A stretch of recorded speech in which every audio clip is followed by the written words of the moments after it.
Hello po mga kapraps, dito tayo ngayon sa isang property na for sale na matatagpuan sa bayan ng Nagcarlan, Laguna. Bali ito na po ang property mga kapraps. Yan, simula po doon sa yung may tricycle na yan, yung bakod na sa dulo. So hanggang dito po ang frontage nito. Ayan mga kapraps ang frontage.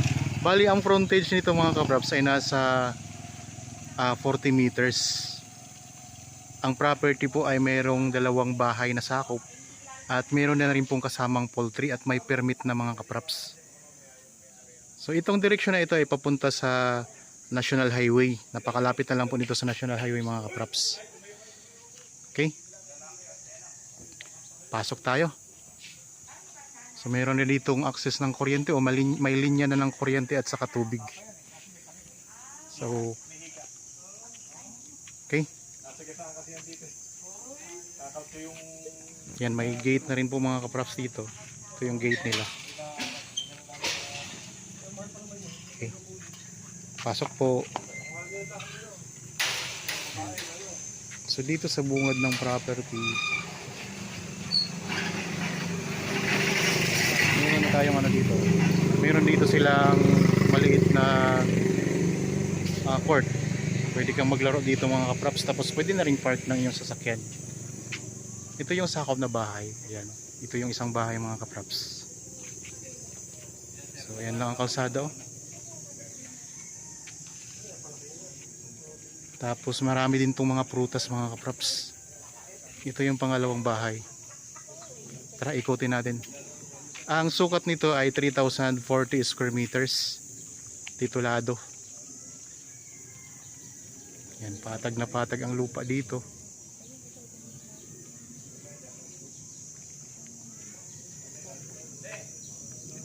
Yung bahay. Tara mga kapraps, pupuntahan natin ang loob ng bahay. Yung mangga.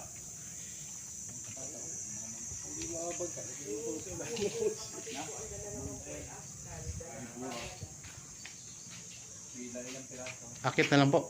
Dito. Hindi ko ginawa kasi mga aso. Bukas nga po siya doon. Okay. Dito na sa kabila. Dito tayo doon sa kabila mga kapraps.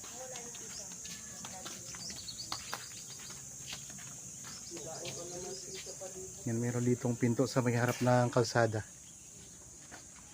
Tara, pasok natin. Tingnan natin yung ano. So, ito yung loob ng bahay mga kapraps. Ito yung isang bahay. Yung nasa may bandang kalsada.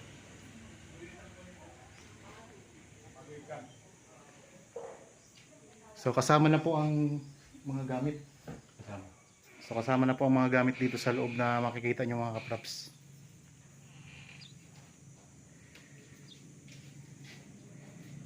Tapos punta tayo dito sa CR. Tignan natin yung CR nila.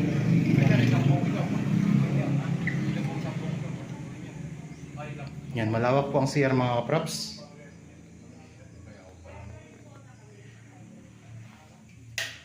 Yan. Tapos dito meron tayo dito mga tanim na mga kalamansi. Daming kalamansi oh. Tapos may space dyan. Pwede nyong gawing park din. Kasi yung court kung may maglalaro doon, pwede nyo itong gawin, dito nyo i-park yung sasakyan. Ayan mga kapraps. Okay.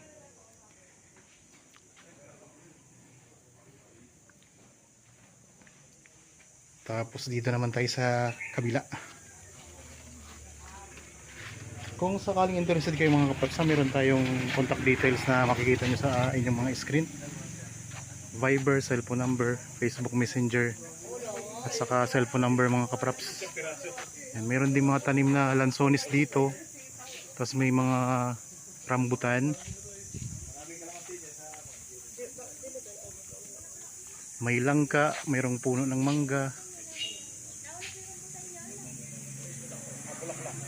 Tapos dito mayroon silang maliit na garden na may bakod na. Yan. May garden sila dito. Meron ding puno ng avocado. Ayun. Tapos merong tangke. Merong tangke ng tubig. Yan, dito sa gilid ng bahay, ayan, meron kayong pwedeng gawing playground. May pine tree. Tapos mayroong puno ng langka. Sa gilid maraming kalamansi. So ito yung pangalawang bahay mga kapraps. Bali meron itong isang kwarto. Tapos may CR na rin po sa loob. Meron yan. So ito.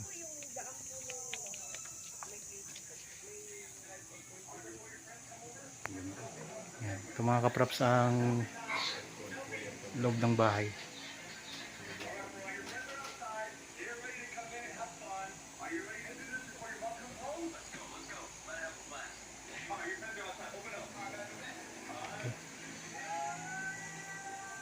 Tapos punta tayo dun sa sa poultry. Yan, meron ditong pathway na sementado papunta doon sa poultry. Tapos meron din ditong mga tanim na mga lansones. Niyog. Tapos meron ito yung laundry area. Mayroon na kayong water pump at saka filter ng tubig. Dirty kitchen. So ayos na ayos itong mga kaprops. Meron pang tanim na paminta. Yan mga paminta to. Yung tangke. Yung tubig. Ang tangke ng tubig. Tapos may bakod na itong mga kaprops sa palibot ng property ha. Ayan po, bakod na. May mga tanim na mga kalamansi ang gilid ng property. Tapos may mga saging din. Ito may garden din sila dito na maliit. Puno ng avocado. May mga puno ng mangga. Ito naman yung sa kabilang side. Ayan, may bakod na rin dyan mga kaprops. Oh. Dito lang tayo. Tapos ito. Oo, mabulabog yung mainit.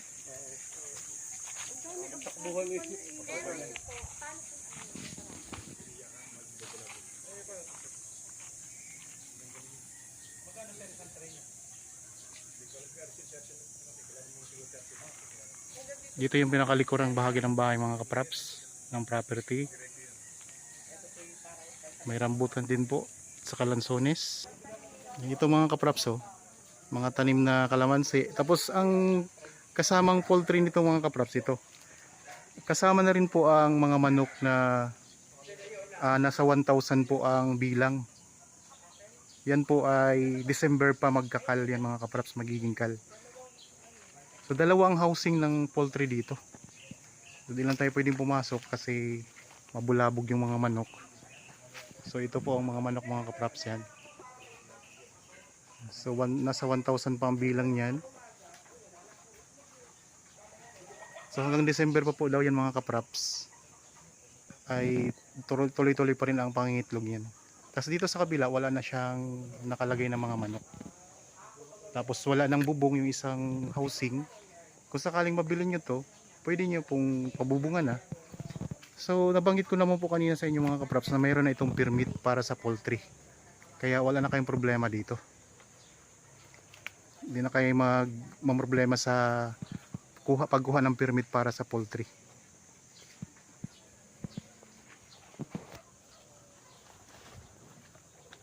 Yan, ang ganda mga kaprops. Mayroon na kayong dalawang bahay, mayroon pa kayong poultry dito sa may bandang likuran.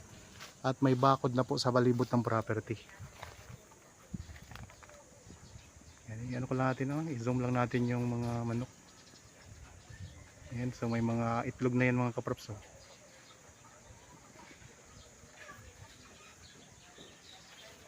So kung sakaling gusto nyo makita na actually itong property, para may idea talaga kayo mga kaprops, makita nyo ng personal, pwede kayong magpa-schedule sa amin ng actual viewing. Ayan po ang contact details namin. Mayroon tayong Viber, cellphone number, Facebook Messenger at saka mayroon tayong WhatsApp mga kaprops. So may mga viewers tayo na naghahanap ng property na may poultry. Ito mga kaprops ang pwede namin i-offer sa inyo. Ang ganda pa, tabing kalsada lang yan mga kaprops.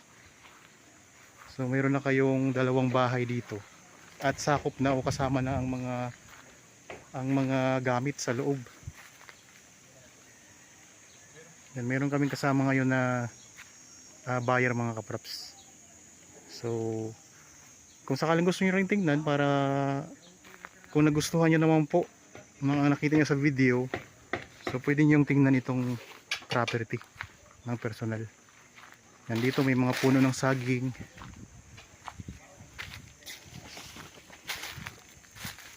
Tapos meron din ditong maliit na kubo na sementado, lagayan ng mga gamit. Dito naman meron din kubo na yari sa kawayan. So ang ganda mga kaprops ng property. Kaya kung sakaling nagustuhan nyo, ano pong hinihintay nyo mga kaprops, punta na agad kayo dito para makita nyo ng personal.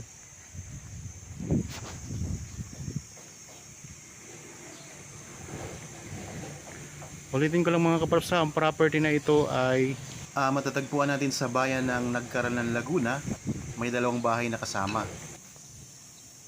At merong dalawang housing ng poultry sa likuran. Meron ng linya ng kuryente, meron ng access ng tubig o linya ng tubig. At ito meron silang maliit na court. At marami din pong mga tanim sa loob ng property mga kaprops. May mga lansones, may rambutan, abukado, mayroon ding mga puno ng kalamansi, mangga at mga saging. Kaya maganda to mga kaprops. Meron na kayong park na malaki, malawak. Tapos tabing kalsada lang yan mga kaprops. Ayan lang ang kalsada. Tapos yan, may mga kapitbahay na rin kayo dito. Yan, palibot na ito ng bakod mga kaprops ha. Kaya wala na kayong problemahin dito sa pagpapabakod. Yan, meron din palang puno ng niyog oh.